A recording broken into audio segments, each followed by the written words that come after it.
เอามาเฮ็ดกันตราไหนเขาได้ละเฮ็ดภาวนามี2ปึงมีหลายปึงเหรอสมถะและวิปัสสนาเขารู้ไว้ก็มองก็ว่าเขาก็เฮ็ดกันตราก็เฮ็ดกันตราอันเขาก็เฮ็ดอื่นนั่นมันเป็นสมถะ5นั้นก็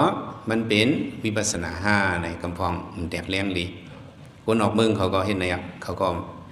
มันแตกแรงอันเขาเฮ็ดนั่นเขาว่าเป็น meditation ดิกเว้ยมันเป็นสมถะ meditation ในวิปัสสนา meditation มันมีภาวนา2เปิงเนี่ย2อันนี้ก็มันได้เลยพาเพื่อซ้อมกันสมถะภาวนาวิปัสสนาภาวนาเนี่ยมันได้เลยกว่าซ้อมกันหนึ่งเขาผัดกันแยกกันเลยมันเหมือนเชิงขักตั้งยถาเหมือนเรื่องเส้นตั้งยถาเส้นตั้งเหรออันนี้ก็เรียกว่ารีวิไลน์อย่างนั้นเป็นเส้นตั้งยถามันมี2เส้นมีหลายเส้น2เส้นนี้หมักมันไก่กว่าตั้ง2เส้นนี่แหละยถาในกิ่งกว่าเนื้อมันในขักตั้งยถาเมื่อกูบอกได้มันเป็น2เส้นก็การตีเร็วได้คำว่า bullet train กันมายถาหมักกล่องเนี่ยนะอันนั้นได้มันมี2เส้นมันเป็นตุ่มเร็วไงมันหมักยถาในกิบเอามันเนี่ยมันจะกินปูกิบนั่นเองก็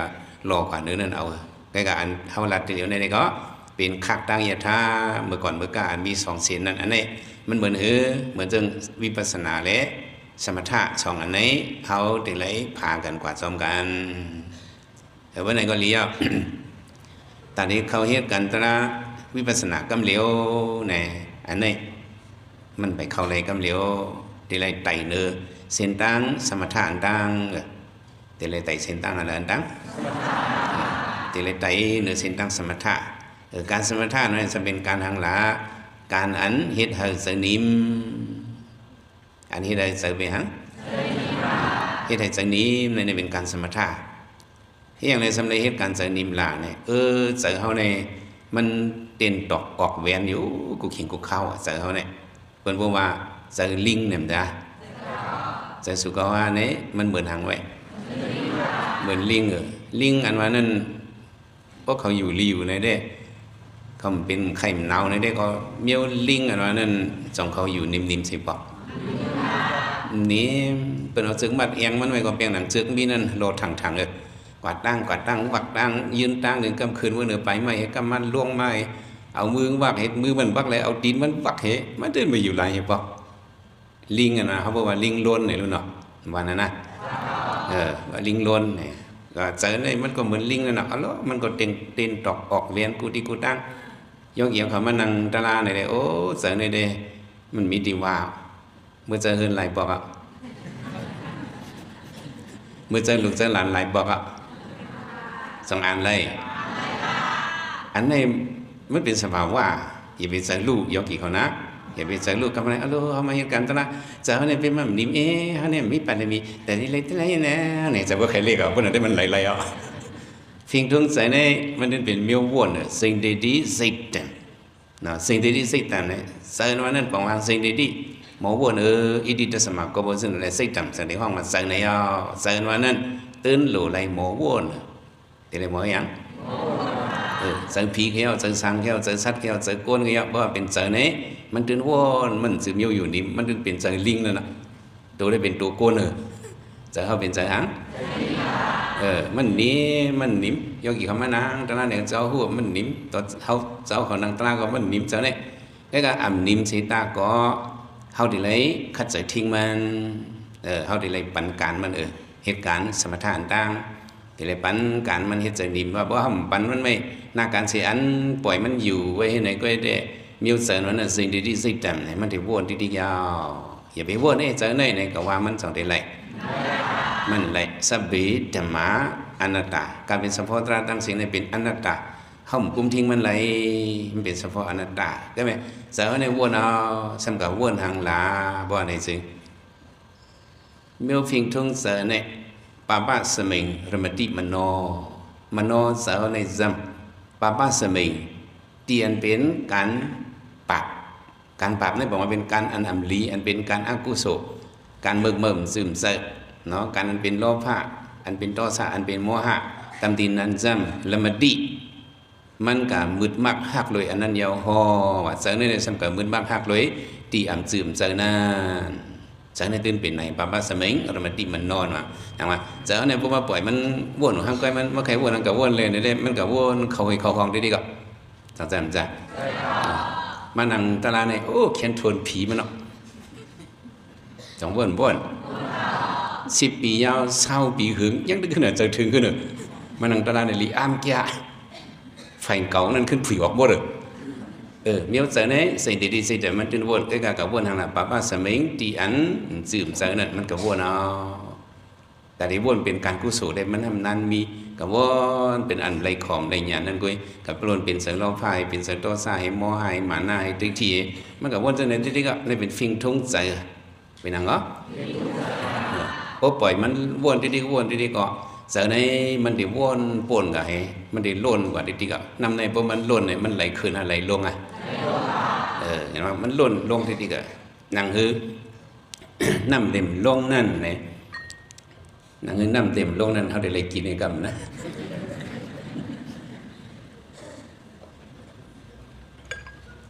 หอกกับหอกขึ้นคอแห้งมากเนาะนั่งคือน้ำเต็มลงนั่นเขาได้เลยเตียงพายได้เลยยังเพราะเขาเตียงภายในก่อนน้ำในมันยึงเห็นมันหั่งไว้อีกหนึ่งอันเขามาเห็นกันสมถะวิปัสสนาในบอกว่าเขามาเตียงภายเห็นน้ำในอย่าไปให้ลงเพอเตียงเลยแต่นี่ก็เตียงเกียรเลยแต่นี่ก็เกียรเลยเนี่ยเกียรที่ว่านั้นสิได้ก็มันดึกกว่าตั้งค้างมันเลยเจอเนี่ยน้ำเนี่ยจังแจ่มแจ่มันกว่าเลยตั้งมันม่วนกับตั้งเจอเขาก็เหมือนนั้นเขามาทิ้งมันเอามาไว้ดีลมเขาลมออกเลยเนี่ยโยกิเขากินมังเอาอานาปานานุสติเนาะเนี่ยมันเป็นการสมถะเลยเป็นการนั้นมันไปสวิปัสสนาอันเอาอานาปานานุสติในเอาสติสบายดีลมเขาลมออกนั่นแหละเขายาวก็หู้ออกเอาก็หู้เขาก็หู้ออกก็หู้เนี่ยสติลมเขาลมออกเนี่ยอันนี้มันไปป้าญาณสองป้าญาณมันเอาเฮ็ดเป็นตีเหลี่ยงเสือเขาตีมัดเสือเขาก็เสือเขาในเพราะมัดมันไว้เนี่ยมันได้ลงติ๊กๆสองจ้ะในเขาเอาไผ่อานาปานานุสติในมัดตาปั่นมาเนี่ยก็เฮ็ดไว้แล้วนิ่มอะไรก็มันนิ่มตีลมเขาลมออกกันได้แล้วเนี่ยเขายาวออกยาวก็กินบางทีเงยก็กาโดดมันทิ้งอะไรง่ายๆตรงนี้การสั่นละหูนอนว่าเสือนี้ในโลกการในอันเพิ่มเสียเปิดเนี่ยก็เป็นเสืออันเพิ่มเปิดเนี่ยเป็นหังเสือในเพิ่มเปิดเนาะใครความมันตะลีเนี่ยกายยังไปดันโนจังเนี่ยเสือเขาบอกแผ่วสองเพิ่มแล้วหูนอนมันเพิ่มว่ะแต่ว่าเสือเนี่ยมันเพิ่มเนาะตาเขาได้เก็บได้ทิ้งมันนั้นเขาเอากินมังเอาลมเขาลมออกกันเขาย่อออกยาวเขาย่อออกยาวไหนมันทิ้งหยาบติดทิ้งหยาบสัมเพอสัมเพอมเพอด้วยหรอย่อเขียวเขามังซื้อเนาะทิ้งแล้วเอาลมเขาลมออกเลยสมถะเหตุการณ์เสนี่มันตั้งเขาย่อออกยาวเขาย่อออกยาวเขาย่อออกยาวออกกว่าจูลันมันก็เฮินยาว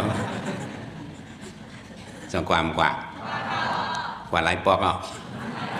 อ่านแล้วกระตุกน้ำมือกับย้ำฝนน้ำมือกว่าที่เกิดจากไหนมันกว่าเสื้อนั้นมันเป็นเพียงทุ่งมันอายุกี่เขาจะเป็นเสือลูกไก่กะเฮาติเลยคู่ซ้อมติเลยอย่างซ้อมเสือก็ในกวนอันนี้กวนอันนั้นลูกก็อันนั้นก็นั่นก็เป็นกวนเนี่ยนั่นกวนเนี่ยการอันนี้ใครเห็นอันนั้นในเป็นเพียงทุ่งมันไก่กะเฮาติเลยมีสติเหเอาขึ้นติเลยมีสติคู่ขึ้นไงเพราะมีสติหูขึ้นได้มันในกับวนดิทางมาพลังมาโหเจอเขาในเขาได้แล้วสติมาใส่ไว้ดีๆก็เอามาใส่ไว้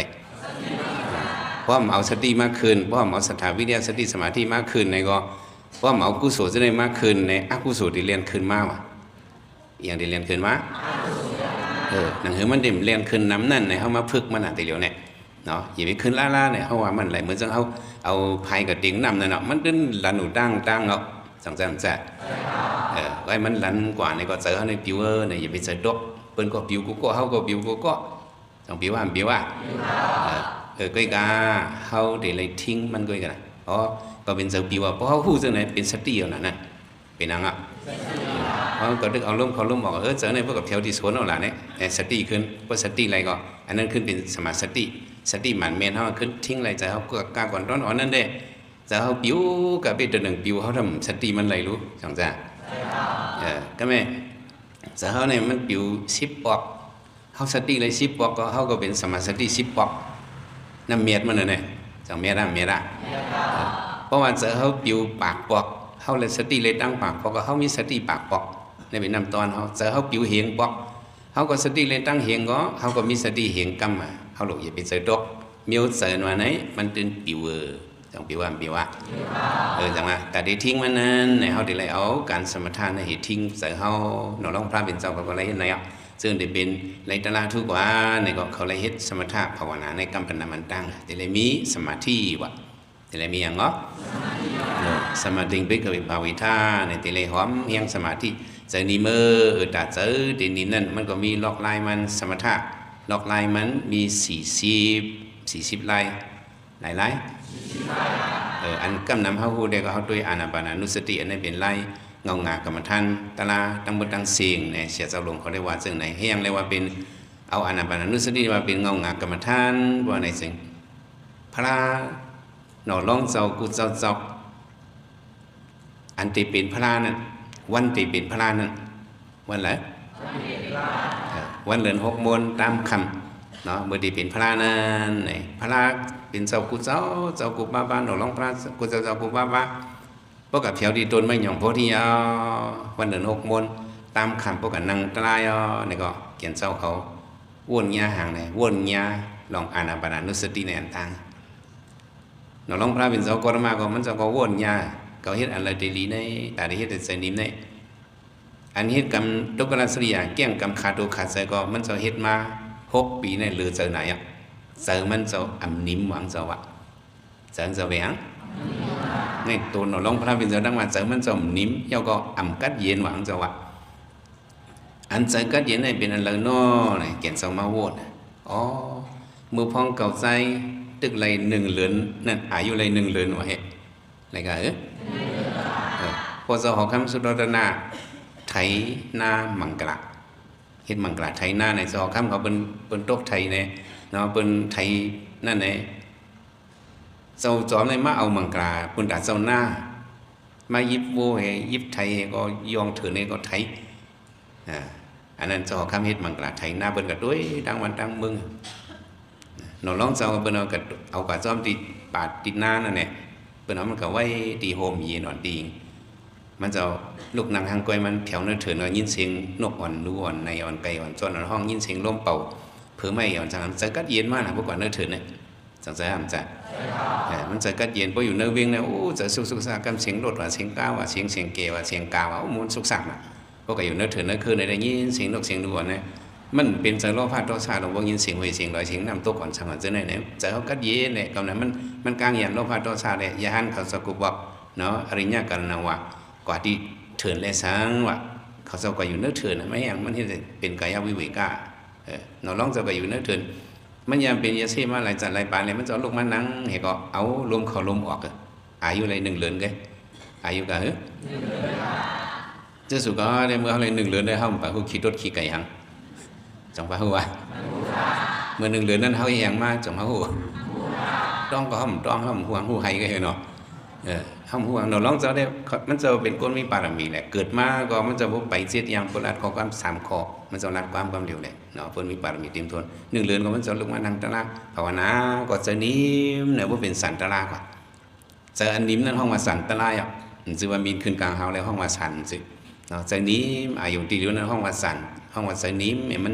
มันซึ่งลงกับตีเหลียวนั่นน่ะเนาะร้องเจ้าเมื่อก็เลยเขาเฮ็ดอานาปานานุสติใจนี้มันกัดเย็นดีเต้อันนี้ติดจอยแถมเก่าแต่ได้อะไรเนี่ยสบิอยู่เป็นพระในวันเดือน6 โมง6 ค่ำนั่นเนี่ยหนอร้องเจ้าด้วยลมเข้าลมออกโดยอย่างเนาะอันนั้นไปเจอวิปัสสนาตึกเป็นสมถะเลยเป็นอย่างไรว่าเอาลมเข้าลมออกในก็เจอมันเจ้านี้หลีจอนเจ้านี้มาพวกเจ้านี้มาไหนก็มันเจ้าไรปุ๊บเป็นนิวตานุสติญาณติปัสสกุญญาณมันสองไรปุ๊บเป็นนิวตานุสติญาณว่าเจอในยังเจอเชิญอะไรมันก็ต้องขึ้นหันขึ้นจัดก่อนวันหลังก็ในไรเอาอย่าทิ้งมาดิพระเป็นติเป็นกลางในติเป็นพระวันมันจะว่าโค่นหันหมดมือนาติเป็นมันจะหันปุ๊บเป็นนิวตานุสติญาณมันหันในสันนาปานลื่นจะได้หันเลยติปัสสกุญญาณในเที่ยง6 นาฬิกามันจะนั่งเดี๋ยว6 ในกลางคืนนั่ง6 7 8 9 10 11 12ในเข้า12หน่อยมันจะอะไรปุ๊บเป็นนิวตานุสติญาณในก็ดึกเป็นสมถะเลย เป็นนั่งเลยก็ไหมนั่งกว่าเที่ยงเอามันจะนั่งสีจม่วงกันเนาะเอาว่าติสานั่ง6 7 8 9 10เนี่ย10ไหนเนี่ยมันจะไรบุปนิวดานุสติญาณ11 12 1 2เป็นขึ้น2ไหนมันจะอะไรได้บ้างสักคุณญาณนั่นก็ดึกเป็นสมถะเลยเป็นนั่งเลยขึ้นนั่งกว่าเที่ยง3 4 5 6เนี่ยถึงว่ากลางใน6ม่วงนั่นเกี่ยนเจ้าจังขึ้นคุกคนเลยว่าอ๋อพระเป็นเจ้ากูเจ้ากูป้าวันเขาได้เป็นพระนั่นมันจะเอาปุ๊บเป็นนิวดานุสติญาณมันในที่ปัสสกุญญาณมันจะไปตุ้ยขึ้นกับภายหลังเขาจะให้หรือไลตลาวันนั้นดีไลตลานั้นเขาจะวนหางเขาจะใส่เสื้อหางโยนี่สมรสีเขาจะนั้นเป็นอิสังเลยอ๋อแต่เจ้าปีเขาจะนั้นตีไลตลานั้นเขาวนปริศสมุปบาทวนอังก็เอาไว้สาปิเสียสิ่งกระสิ่งกระซ่าวิญญาณวิญญาณนั้นฉะนั้นคือปฏิจจสมุปบาทฉะใจเลี้ยงเดมาเอาเนี่ยเนาะนั่นคือปฏิจจสมุปบาทมันจะวนอันนั้นนี่แหละมันจะป่องเสียงตลากว่าเหลือ6 มวนกลางเหนือนั่นเนาะphong mà lớn hô càng lớn bảy sinh là mình lấy ra cả bên gọi ao vì lớn hốc môn anh nó long cho họ ao anapanusati này mình sợว่าก็ธรรมะพระบินเสาป้าเหลียวก็มันจัดพระบินเสาอันนำเสเป็นพระกว่านำเหพองดินพองไส้ไม่ดินไม่ไส้นำกังกะกุศลเจ้าเนี่ยแต่วันอันเดียเป็นพระนั้นเขาเจ้าก็เอาลมเขาลมออกก็ว่าเอาอังเกยอันเอาลมเขาลมออกเนี่ยอันนี้เป็นสมถะเป็นอังก็ก็เลยจังนี้มาก็จังขึ้นมาหังจังขึ้นมาจิมญาณอันนั้นน่ะอันจิมญาณเนี่ยจังได้เป็นวิปัสสนาเขาหลุดต้องไว้แต่ก็ไม่สมถะอันนั้นซ้ำเอาอายงหังเนี่ยสมถะเนี่ยเอาอายงปิญญาเอาอายงหังปิญญาเนี่ยก็มันก็เป็นของความป่าลีลุยมาเป็นความใจเขาปิญญานั่นปองว่าหังลาเนี่ยก็เขาหลุดปิญญาเดี๋ยวนั้นเนี่ยอันเป็นหางพางนี้อันต่างซื่อในเสียงห้องซื่อหิกเสียงซื่อในในห้องว่าปิญญาห้องว่าหังก็เหมือนการเฮ็ดเจนิมเนี่ยปฐวีกระไซเฮานี่แหละปฐวีเนี่ยเป็นลิ้นกระซิหน้าเนี่ยบอกว่าเอาอายุจับตีลิ้นคนนั้นเฮ็ดการเจนิมในมังซื้อเขาเฮ็ดเขาด้วยลิ้นเนี่ยเขาป้าจับตีเปลี่ยนเฮ็ดมวนๆเนี่ยป้าจับตีผาเฮ็ดแคบมวนๆจังแคบหนำเปียงป้าจับตีผาเขาด้วยนั่นแผบดาแผบกว่าแผบเลยเขาด้วยดิ๊กนั่นเสร็จเขาก็มัดว่านี่เป็นลิ้นนี่เป็นลิ้นนี่เป็นลิ้นปฐวีเพราะนั้นเขาให้มันเลยนามิกอายุมันเนี่ยรับตาก็ให้เลยหันตรงเบื้องนั่นให้เลยหันนามิกมันนามิกเขานั่นเขาดิเพราะใจเขานี้ว่าในเขารับตาเขาหันตรงบนนั่นหนุนที่ดีก็มันเหมือนเจ้าเหมือนเจ้ามันผัดตาให้ปอกเขาหันนั้นอายุนั่นเขาเลยนามิกมันกว่าว่าสิไหนว่าไล่สมถะเขาว่ามันเหมือนเจ้าละเขาได้ถามโยกีเขาสองยำหันกบกินวันสองยำยากบกินวันทำแทงเป็นว่ากลางวันหมัดเนี่ยเนาะจังจ้ะพ่อมือกบกินวันนั่นเนี่ยเลือนเนี่ยเงาเลือนในมันหลับเนาะมันหลับเงาเลือนเงากำผ่านในกันรับสติกลางวันเลยสู้เป็นทางรับสิ่งกว่ากำหนึ่งเปิ้นก็ปันสติอยู่อย่าไปตุ้ยเปิ้นมาไหนจังหวะสองเยื่นไหลสองลักตุ้ยปวดตัวเนี่ยอันพ่อมือกบกินวันนั้นเนาะเงาเลี้ยงนั้นมันแห้งหนามันมาดอกใส่สายตาเขาเนี่ยจองตาเพื่อเนี่ยก็ไหวตั้งเลยก็ลำพืชจังหันจังยามเป็นก็นั่นเลยนามิกระไซปฐวีกระไซเขาด้วยแคบม้วนนั่นเนี่ยเขารับตาด้วยก็เขาหันอันม้วนนั่นในบอกว่าสมถะของออกมาสมาธิเขาแห้งใหญ่อันนี้ไม่เป็นการหยาบเด็ดๆซ้ำเฮ็ดหยาบลู่ง่ายว่าสมถะเนี่ยเฮ็ดแต่สำเฮ็ดหยาบเพราะใครลู่มาลู่ปากง่ายๆลงๆกล้วยว่ะอันนี้เป็นการสมถะพุทธิปฐวีกระไซมังเจอก็ด้วยน้ำน้องวายโยกระไซกำลังก็ด้วยลมไม่ได้ด้วยหลานเนาะด้วยไปไม่หนึ่งจะไหนในเป็นลมเขาด้วยจะไหนเสื้ออ่องปฐวีกระไซนั่นเนี่ยก็ตัวเป็นเจ้าย่านตาเขาเลยปฐวีกระไซเนี่ยเขาด้วยกลางหาวเนี่ยเขาด้วยดีลิ้นเนี่ยให้มันอยู่ขึ้นกว่าเนี่ยเขาด้วยในอายุเขาเนี่ยเป็นลิ้นลงกล้องสูงลงขึ้นกว่าเขาด้วยเนื้ออายุเขาเพราะนั้นก็เขาไปกว่าเนื้อลิ้นนั่นนะเปิดหันมาเขาไปเนื้อร่มเนี่ยเป็นสมถะเป็นนังเนาะนี่เป็นการสมถะเนี่ยจากนี้เนี่ยเขาเป้ไรแห้งนะการจากนี้มันเนี่ยโลภะโทสะโมหะกิเลสเนี่ยมาหมดแล้วพวกอ่องสมถะในลู่หายตายค่อยกว่านั่นจังหวัดอะไรกับฮอดเมืองสางนั่น เนาะในก็ฮอดถึงเมืองสังในก็ฮอดกันอะไรก็อันสุก็ฮอดเด้เมืองสังก็ยามฮอดมาบ่ว่าเฮาลัดเนี่ยเนาะอันเฮาในเฮาคลายวิปัสสนาญาณคลายญาณนั่นเนาะก็ว่าคลายวิปัสสนาญาณแล้วเฮามาหาหอมซ้อมสมถะภาวนาเฮ็ดการสนิมเอาลมเข้าลมออกก็ไล่เนาะกำพองหมอด้วยดีต้องที่ปุ่มเฮาปีแบบในก็ไล่เบิ่งลงมาได้ที่เฮาในเด้ด้วยลมเข้าลมออกสังๆจ้ะมันเข้าก็ออกก็อันนั้นเฮ็ดให้ใจนิ่มเนี่ยเป็นสมถะเนี่ยเอาอายงปัญญาว่ะเอาอังก็มันด้วยลิ้นเนี่ยก็มันเป็นปัญญาน่ะด้วยลิ้นด้วยลมเข้าลมออกเนี่ยก็เอาลมนั่นน่ะนี่เป็นปัญญาเฮ็ดให้ใจนิ่มดีปัญญานั่นห้องว่าการสมถะต้องไว้เนาะอันเฮ็ดให้ใจนิ่มดีปัญญานั่นห้องสมถะอันเฮ็ดใจนิ่มดีปัญญานั่นห้องอังก็ปัญญานั่นสัมเป็นอย่างไรอันต่างซื่อนายเสียงห้องซื่อหิกเสียงในห้องว่าปัญญาห้องว่าอังก็กำพองด้วยเหลือนกำพองด้วยตาวันซึ่งไหนก็มีบางสิ่งในด้วยตาวันติดจากคืนวันในด้วยน้ำตาในพวกออกก็ด้วยก็เขาด้วยตาวันนั้นรับตาก็หันอันบนนั่นในใจเขาซับอันนั้นเป็นสมถะเฮ็ดให้ใจนิ่มอันในพวกใจนิ่มก็จะกิเลสในมันก็เป็นใจซึนเซาอยู่เมียวหนึ่งมันแต่ทิ้งก็ประหารเนี่ยมันปากเป็นกิเลสโจเข้าปากอะไรโจเข้าไว้ปากอะไรตัวปากอะไรโจเข้าปากอะไรโจเข้าไว้พวกไก่เนี้ยวิสภาอายงอันนั้นพวกไก่เนี้ยอายงสารคัดอันเป็นตนากิเลสนั่นในก็สมถะเขาได้หายกำเดียวหายกว่ากำเดียวกินมังคัดใจมาหลายปีก็พวกไก่เนี้ยวิสภาอายงเป็นสารคัดนั่นในก็หายกว่ากำเดียวเสียอ่อนปางมันจะคัดเจอกันตลาเกี้ยงเคียงนะพอมันสั่งไว้ไพ่เนี่ยอย่าไปปันหมดหน้าเนี่ยเขาก็ยำไพ่นั่นน่ะใส่ไพ่สีด้วยไพ่ยอดไพ่นั่นเนาะด้วยตีโซกระไซเนี่ยด้วยไพ่นั่นเองแห้งสมถะมันแห้งอย่างน่ะเสริมวันนี้น่ะเห็นก็พงตะโคมันเนี่ยกับมือดอกเสือปลังคุณอินวะมือดอกเสือฮะ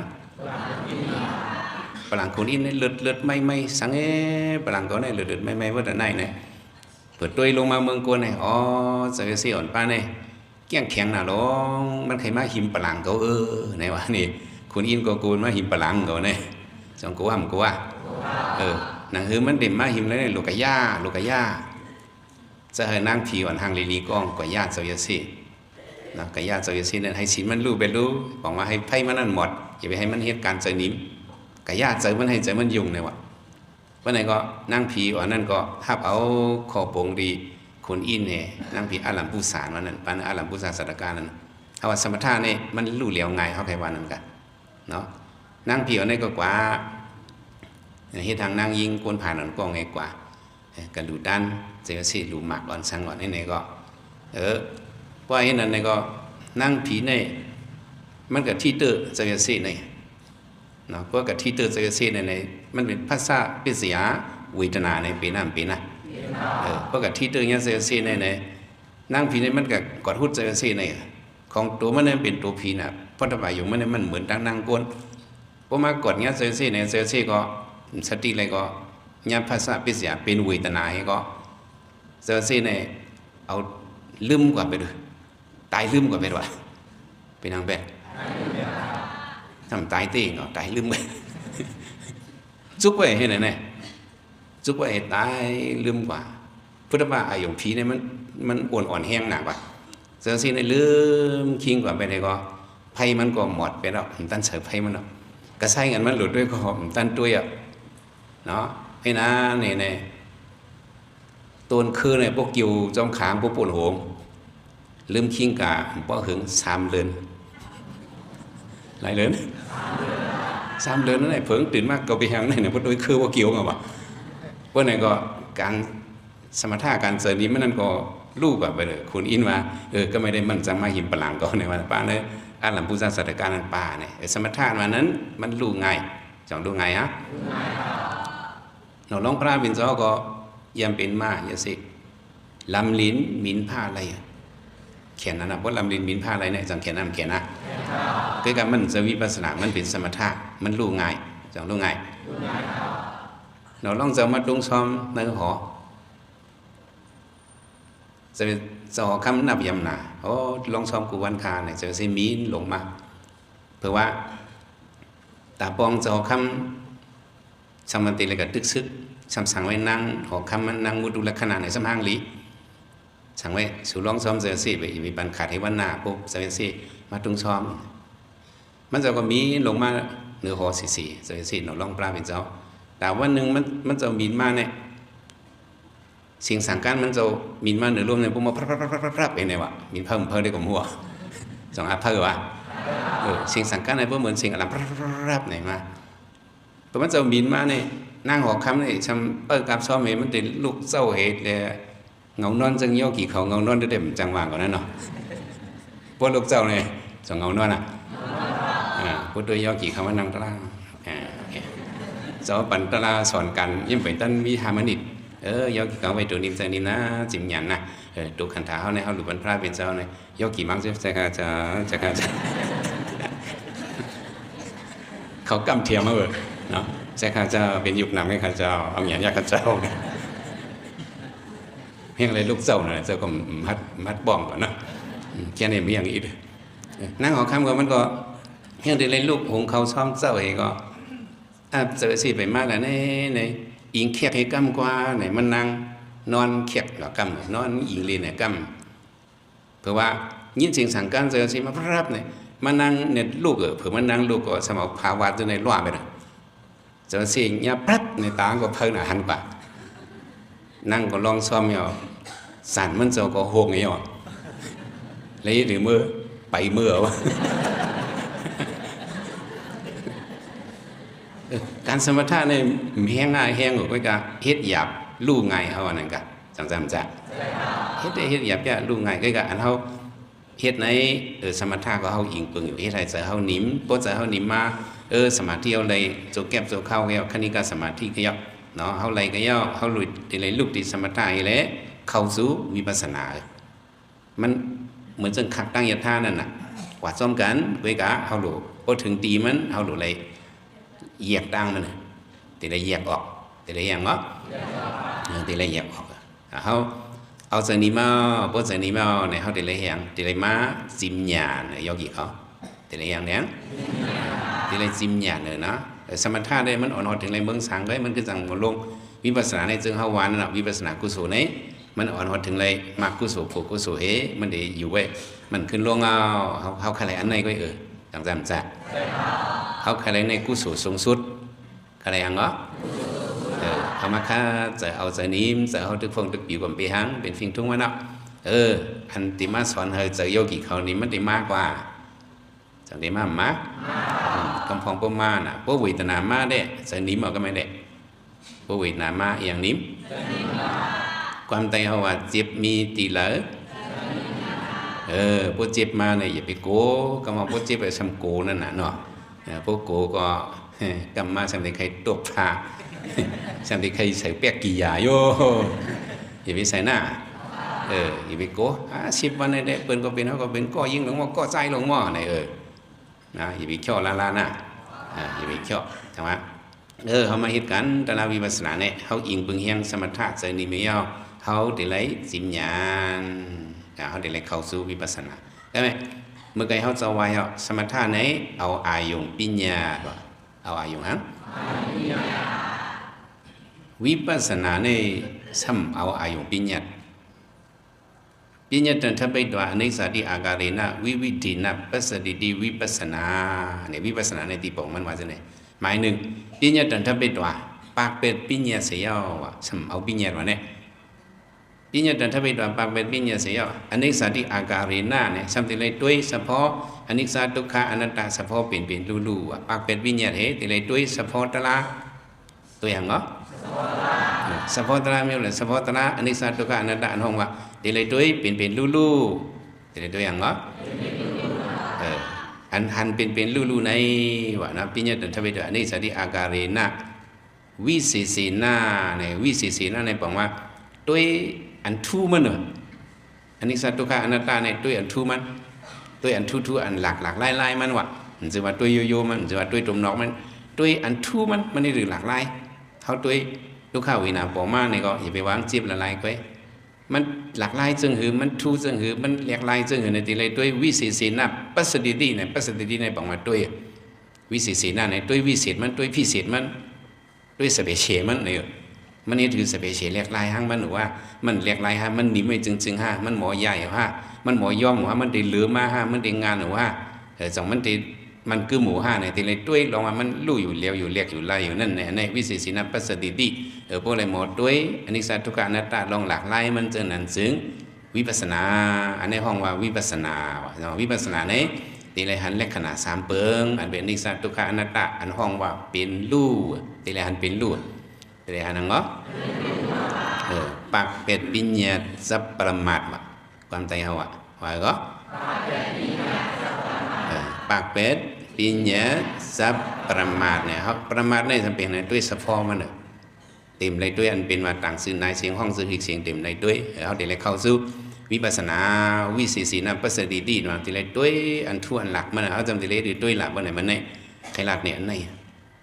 เนาะเขาเดี๋ยวเลยถือด้วยมันเขาเดี๋ยวเลยถืออยากด้วยมันเนี่ยด้วยตาลาว่านั่นเนี่ยตาเขาเนี่ยมันมี2นิ้วอ่ะตาเนื้อเหตาหยันเนี่ยมี2อันมีหลายอันตาเนื้อได้เขาได้ด้วยหันรูปายงด้วยหันหางผางจังไงตาหยันได้แต่ละหันสะโพกตาลาเลยตาหยันแต่ละหันสังเกตแต่ว่าเขาด้วยตาลาเนี่ยซึ่งว่าเอาตาเนื้อเขาด้วยเขาได้เลยเอาตาหยันด้วย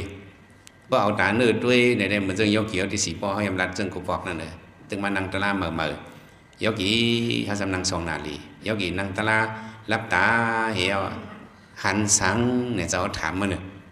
ยกกี่ลับตาเอานั่งตาลาเนื้อตัวในหันสังเนี่ยจะถามมันเนี่ยจะถามตาหยาเนี่ยถามมั้งยกกี่เขาสมดดอกยะลับตาไว้เลยรับสิ่งพื้นที่มันสังฆามันตอบก็เมียนเขาเพราะรับตาหันสังฆาลุจังจ้ะยกกี่เขาก็ป่องเสือเอายกกี่เสียอ๋อรับตาเนี่ย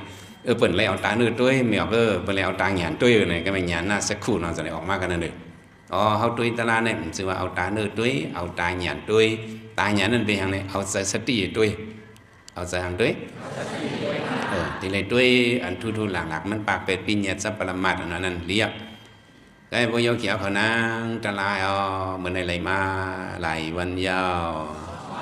2 วันยาวหมักเกาะส่งออกมาหลายลูก1 ลูก2 ลูกมันก็หมักนิ่มเพียบเนี่ยออกมาส่งออกมาเพราะนังเห็นมันเจ็บมาสันตะวังหมักเกาะออกมาเนี่ยนั่นจะว่าลูกเขานั่งตานั่งติงเนี่ยเนี่ยมันสั่งถูกไหนหุ่ยเยอะๆหมักเกาะเนี่ยออกมาเนี่ยอันเขากะฮู้ว่าหมักกอกเนี่ยเขาต่างซื้อมันอะไรเนี่ยจังซั่นเขาด้วยสะพอมันก็อาบนาได้มีหมอกตาหน้าหือเนี่ยเนาะอาบน้ำม้วนๆเนี่ยมีหมอก1 กำหมอนตาหน้าหมักกอกในเขาต่างซื้อนายเสียงมันอะไรอันนี้อันนั้นว่าเจี๊ยบตีอันเขานั่งเตียงในเหมือนหมักกอกไว้เนี่ยอันนั้นว่าก้อนเจี๊ยบเนี่ยนะเขาเดี๋ยวมันเป็นก้อนไว้อันนั้นหมายว่ามันเป็นก้อนเนี่ยนี่เป็นปิญญาตเลยเป็นอะไรสันทนาปิญญาเนี่ยมันเป็นปิญญาเลยเจี๊ยบเนี่ยที่เป็นปิญญาเลยเป็นก้อนไว้เนี่ยก็เป็นปิญญาอาลูเจี๊ยบเนี่ยอันเจี๊ยบเนี่ยก็อันนี้เป็นปิญญาเลยเป็นอะไรกับผู้ว่าเจี๊ยบเนี่ยนั่นมันเป็นสติเนี่ยผู้จักลองเฉพาะอันเจี๊ยบไว้วิปัสสนานั่นติเลยหันอันนี้สติอาการีน่ะเนี่ยเจี๊ยบนั่นก็ทีเลยหันลงมามันเป็นอนิจจาลงมามันเป็นทุกขะลงมามันเป็นอนัตตาลงมามันเป็นลู่ๆอยู่ในทีเลยหูบ้าอันนั้นน่ะพวกไปหูบ้าอันนั้นไปเป็นวิปัสสนาเนี่ยนะพวกเหตุการณ์ตนาพวกเขาตนาบางซื่อสมถะก็หูจักวิปัสสนาก็หูจักเหตุการณ์สติปัฏฐานในสติปัฏฐานก็บางซื่อในมันถึงกับเขาเนื้อปิ้งยัดอายุเว้ยถึงกับว่าเจ็บยาวเนี่ยอันนี้มันไปป้ายหยางไม่ได้เป็นสติไงเป็นอะไรตึกเป็นสติก็ตึกว่าจีบเหลือเดาเนี่ยมันไปป้าหยานหันเป็นลูกเลยอันเขาเห็นกัน วิปัสสนาในที่เลยฮะอนิจจติอาการินาวิสิสินาในที่เลยฮะเฉพาะอนิจจทุกขอนัตตาลองวันเนมันลู่อยู่เลี้ยวอยู่แลกอยู่ไล่อยู่นั่นให้พวกหานั่นจังว่าเขาที่เลยเอาหยาดตุยปาที่เลยปากเป็ดปิญญาจับปรมัตถ์ปากเป็ดปิญญาจับบังเขาว่ามักกอกเขานั่นเป็นก้อนลงเจี๊ยบไว้เป็นก้อนเนี่ยอันนั้นก็ด้วยหันเจี๊ยบหันมาเป็นก้อนเนี่ยอันนี้เป็นการสมถะให้ได้เจอเขานิ่มพวกเจี๊ยบปอมาเนี่ยจะย่อกี่เอาเขานิ่มก็มันจังนิ่มนิ่มเนี่ยเขาอิงปึงสมถะเขาอิงปึงเจี๊ยบเนี่ยเอาเฮ็ดพ่อนดีบนตาเขาพวกทุกข้าวินาเนี่ยปอมาเนี่ยก็เขาได้ยักตะลาเนี่ยก็ทำใบหมอยักเนี่ยเจอเขาก็มันก็นิ่มพุ่งเผาผิวกว่ากูดีกูตั้งพวกเจี๊ยบปอมาเอาเจี๊ยบมีกันแล้วเจอมีกันนะเนี่ยเจอเนี่ยก็จับอยู่ที่เจี๊ยบนั่นเนี่ยอันนี้เขาเอาเฮ็ดพ่อนดีบนตาเขาเฮ็ดคนเฮ็ดการตลาดเนี่ยเอาเฮ็ดพ่อนดีเพราะเมื่อเจี๊ยบปอมาเจี๊ยบมีกันแล้วเจอมีกันเนี่ยเจอเขาก็มันพุ่งผิวเอามือเขาไปเจี๊ยบนั่นได้ก็ซึ่งเขาจะว่ามือเจ้านั้นเอาลุ่มเขาลุ่มออกเนี่ยสองเอาอะไรหึงห้ามมันนิดไปมีสองมันออกก็เนาะเขาเอาออกกระสู้ตีร้านมันเอาไหนออกกระที่นี่ก็ขึ้นเอาเข้ามาขึ้นออกกระเทียงเอาเข้ามาขึ้นออกกระเทียงมันนิ่มว่าหมักกอกนี่เป็นไม้เอาเนี่ยพอหมดเจี๊ยบเกี่ยนแก๊กตรงนั้นเจี๊ยบว่าเจี๊ยบหลุดก็หลุดไม่ก็ไม่มันเดี๋ยวมาพอหมดทุกข้าวินามาซึ่งนั้นนั่นไหนได้ย่อกี่เขาว่าดีเจอย่อกี่เขาเลยเจี๊ยบเอาเจออย่างมันมาจับบุตรเจี๊ยบในที่นี่กลับมากว่าจื้อหลานไม่อีกหนึ่งเลเนี่ยสองกว่าเมื่อนั้นมันกว่าอันนี้มันมาเฮ็ดมันพรหลีเขาอิงเปิงเนื้ออายงปิญญาอันเป็นเจี๊ยบนั่นนี่แหละปากเป็ดปิญญาสัพปรมัตถ์เนี่ยด้วยรู้เนื้ออันเจี๊ยบเนี่ยสองมันมีอันแหลกลายมันอยู่ห้าเขาเลยเอาหยานจิ้มตัวนิ้มเจอนิ้มเอาหยานจิ้มเนี่ยเนาะเขาเลยเอาหยานจิ้มด้วยหยานเขาเหมือนจะได้มันได้ไปพายด้วยเจี๊ยบก็หันเจี๊ยบก้อยจังจ้ะไปหันด้วยดิกพอเขาด้วยดิกเจี๊ยบอันนั้นมันเป็นเปลือกเหลวดิกมันแหลกลายอยู่ก้อยแหลกลายในเขาก้อยเนาะวินาในสมาอันนี้สันในพระบิณฑธรรมปัญจวัคคีย์หาเจ้าเขาปัญจวัคคีย์ว่าอันนี้สันบันดีในพระบิณฑธรรมวินาในเป็นนิกซ่าห้าอนิกซ่าห้าวินาในมันกึมห้ามันกึมห้าในพระบิณฑธรรมปัญจวัคคีย์หาเจ้าอันก็เป็นโซดาบันเนี้ยนั่นเขาจะตอบว่าอันนี้สัมปันเดวินาในเป็นอนิกซ่าคาอ้อเนี่ยให้อ้อเลยหันวินาในมันเป็นอนิกซ่านั้นเขาหลุดเลยใส่เข้าให้ด้วยหึงใช่ไหมนางยักหึงอย่าเป็นนึงเจ้าถึงดีผมมากกันนะเขาหลุดเลยด้วยสุเก็บสุกรรมแหละด้วยหึงถึงได้ด้วยหึงลองมันนี่ถือแหลกลายมันได้เหลือมาห้ามันได้ย่อมกว่าห้าพองมือมันเกี่ยนหนูกุ๊กในสองมันจะมีอันตำเตี้ยงอยู่ห้างานยึกยากก็สองมีห้าหรือเปิดด้วยเพราะมันอันเจี๊ยบในมันคืออันเร็วลงในหนึ่งคำแหลกอยู่เป็นหนึ่งเมี้ยวในเนาะเนี่ยเพราะหันเจิงไหนมาติ๊กได้บอกว่าจีเนอร์เวทนานั่นเขาหันเป็นรูไม้หันอันแหลกลายมันอันนี้สั่งมันอันนิกซ่านั้นมันบอกว่ามันกึมในแหละอันนิกซ่าในบอกว่าว่าเขามีวิปัสสนาญาณได้เขาได้ด้วยเจ็บหมักกอกลงอะไรเนี่ยหมักกอกอะไรหึงเป็นไข้หนาลิเยอะมากไงอันนั้นเป็นนิกซ่าเป็นไงเขาหันลงมันรู้เหลียวแหลกไหลเขาจะหันหรือปิ้งยัดมันเองก็เขาหันเฉพาะว่าอันนิกซ่าอะไรมันแหลกไหลอยู่ในเขาหันแหละเขากับหันเฉพาะปิ้งยัดมันก็เขาไปป้านยันเนี่ยไปบ้างเนาะพอป้านยันได้ก็เขาด้วยจังด้วยหึงมันเด็กบางปองว่าพอเขานั่งเอาเนี่ยเจ็บนั่นคุณตำเตี้ยงจังมีอันตำเตี้ยงมาจอกใส่หนึ่งกำตำใส่หนึ่งกำนั่นอันนั้นมันแหลกลายอันนั้นมันเป็นยังอันแหลกลายในปองว่ามันกึ้มเนี่ยกำเนี่ยเป็นอันเร็วสีนะแหลกลายให้ในอีเดือมั้งมันกำในให้ในมันกำขึ้นมาแห้งเลยมั้งด้วยกับที่ดิกแหล่เอาเดี๋ยวเลยด้วยมันเอามันเดี๋ยวเนมาลองว่ามันเป็นขยันถีนามันเดี๋ยวมดเกียงยศเสียงมันเป็นลู่อยู่เลี้ยวอยู่แหลกอยู่ลายอยู่นั่นเนี่ยมันตีเนมาเนี่ยเขาเดี๋ยวเลยเปิดด้วยนั่นจ้ะปิญญาจะเทไปตัวปากเป็นปิญญาจะมีกับว่าเจ็บละลายก้อยจะมีกับว่าไม่ละลายก้อยจะมีว่าเลือดละลายก้อยเนื้ออันเจ็บก็เยอะเนื้ออันเลือดก็เยอะเนื้ออันไม่ก็เยอะมันมีเฉพาะเป็นลู่มีเฉพาะอันแหลกลายมีเฉพาะเนาะเฉพาะอันแหลกลายเนี่ยมันมีกุฏิเขาหลุดสติด้วยนั่นด้วยเพราะหันเจริญกว่ายาวเนี่ยในมันสังเกตเปลี่ยนมาวิปัสสนาญาณเดี๋ยวเลยอิงใจนิมให้แหละอิงสมถะให้แหละเขาเดี๋ยวเลยเข้าสู่วิปัสสนาญาณกันในอันนี้มันเป็นการลำลองเตียนมันพอคนสอนไล่เขาว่าแต่ที่หันเฉพาะเปลี่ยนรูปมานั่นเด้เขากา để lại cắt trở sự phải tanมันเขาđể lại cắt trở hàng bảngมันเฮียงเลยในการต่างซื้อต่างลองกันมานั่นสุขว่ายำเฮ็ดมากูซื้อเจอกูมิวมิวยำเฮ็ดมาตั้งสำสันเนี่ยการในห้องหมอกูมิวมิวก็กะอันเขาไปหมอในเนี่ยให้เลยหมอด้วยหันเป็นรูในห้องไปมีหยันอันไหนเอาอะไรมาพึกเนี่ยก็มันก็สื่อการง่ายสองเจอการง่ายอ่ะมันเจอการง่ายก็กะยกเกี่ยวเขาอย่าไปเคยไปเพราะว่าไปก่อนนี่ก็มันสมพุทธเมียนทางมาลงในบนด้วยเลยจังจำจะไปก่อนก็บอกว่าอยู่มาสังเล่าสังรีไว้นะครับเยอะมาวันเหลือวันนั้นกันหนาว10 วันนี่เด้เป็นคือเป็นว่าขอดงี้ขอดไอปัดด้วยกว่ามือเปิดหนังเขาหนังนั้นกว่าเนี่ยเอาอินเฮียงเขาเนี่ยเอามาเจอกันเนี่ยมันมีการขันปุ่นดับเพราะว่าเขาเต้ว่าตัวเขาก็อยู่ลีเนาะเจอเขาก็ลีจังจำจะเจอลีนั้นบอกว่าทางไหนเจอโยกีเขาตึกขับขำเลยตะล่าในห้องมาเจอลีเนี่ยตึกขับขำเลยฮะตึกใครถ่อมตะล่าเนี่ยได้เป็นเจอลีลูกจังจำจะว่าเป็นจำใครถ่อมตะล่าใครฮับตะล่าเนี่ยได้ก็มันสื่อเจอลีเนี่ยตัวเขาก็ตึกลีเจอเขาก็ตึกลีขิงข้าวยำก็ลีเลยในพ่อผมเฮ็ดข้าวในเขาสั่งไปกับเปิ้ลเฮ็ดมือละในข้าวยำในเลยว่าปีในเลือนในวันในขิงในข้าวในมันแค่ไม่เพิ่นเนาะแค่ไม่นั่นมีหยังอ่ะเขาหลุดเด็บตาเจอนั่นน่ะใครโยกีเขาเฮ็ดตะล่าหน่อยนั่นเด้เขาได้ถามด้วยโยกีเขาสมมาเหตุการณ์ตราใน2 คืนเลยตะล่า2 คืนเลยเต้เพราะคืนเลยเต้ในก็เป็นเลยเฮ็ดเต้จังจ้ะโยกีเขาสำคัญเลยตะล่าเต้อยู่ก้อยกะมาเหตุการณ์ตราเนี่ยสำเหตุต่อแต่ไหนเด้จังได้ไร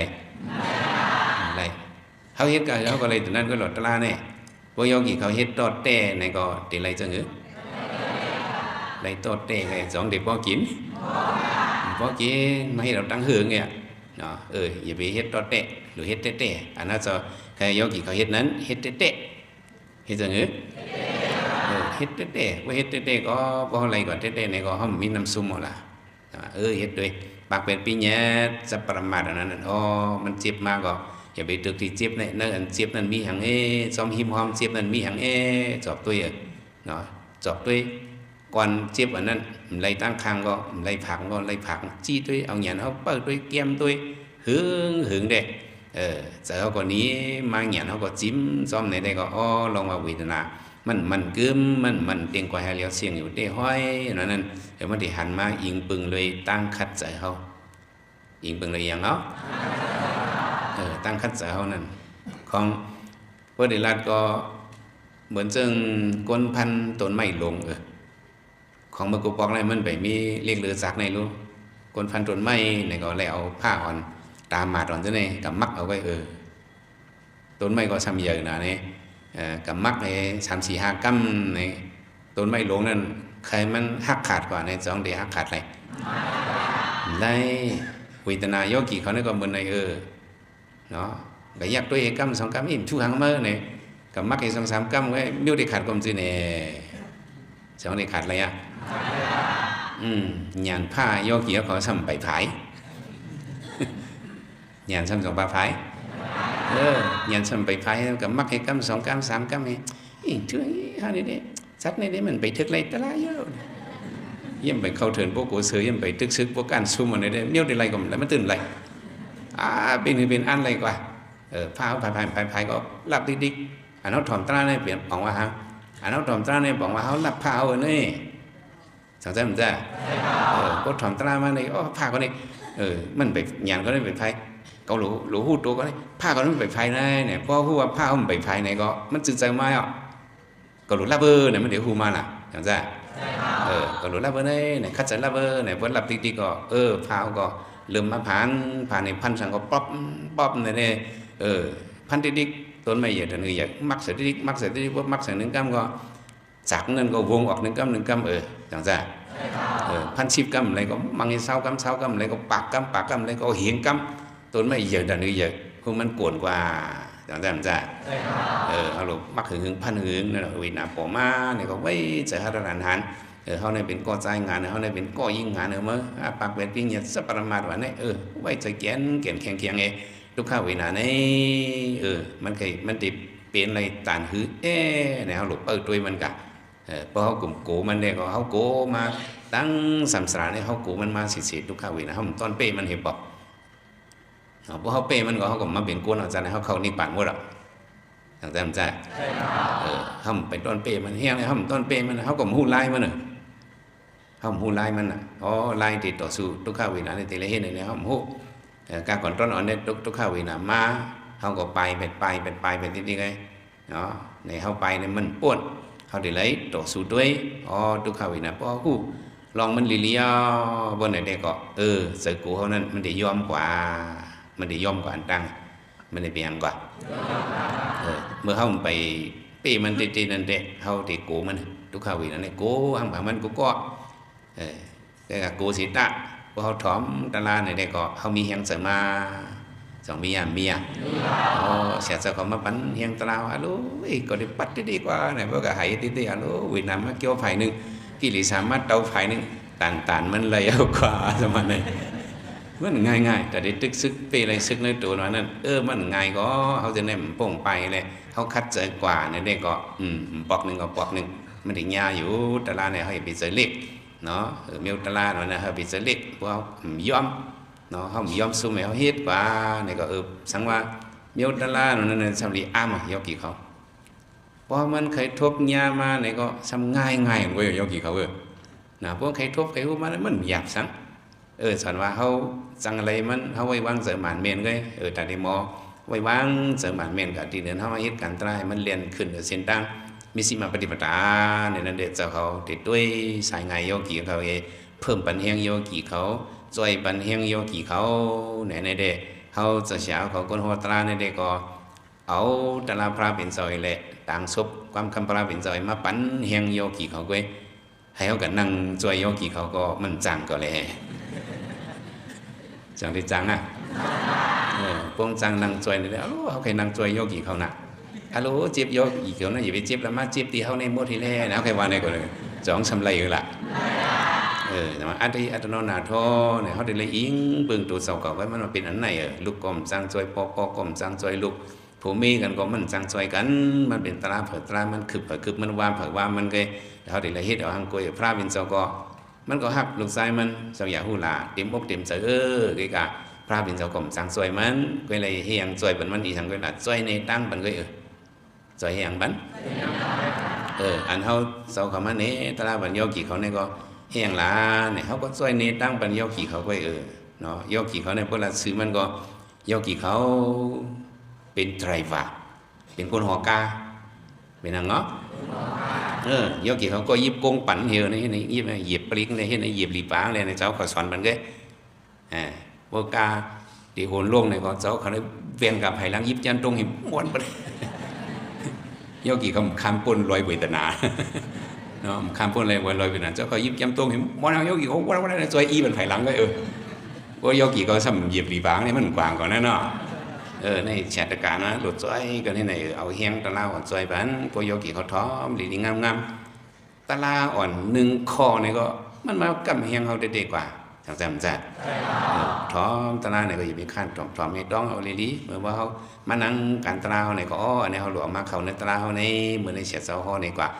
ภาวนาสองเปิงสมถะภาวนาเนี่ยเอาอายุที่เนื้อปีญาที่ใดให้ได้เจอนิ่มไปป้าญาในห้องสมถะวิปัสสนานั้นปังเป็นปิญญาให้